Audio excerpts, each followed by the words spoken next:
তুষার ভাই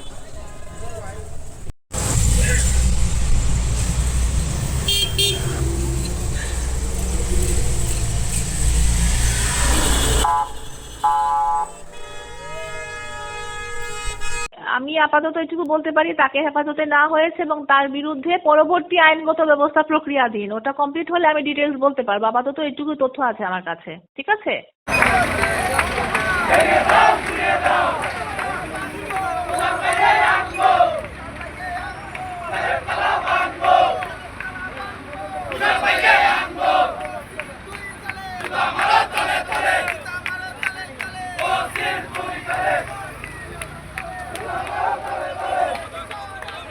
Direct action!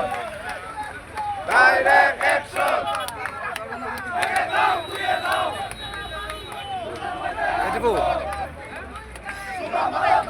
বাহুবল উপজেলা বিএনপির সভাপতি ফেরদৌস চৌধুরী তুষার চৌধুরীর মুক্তির দাবিতে বাহুবল থানার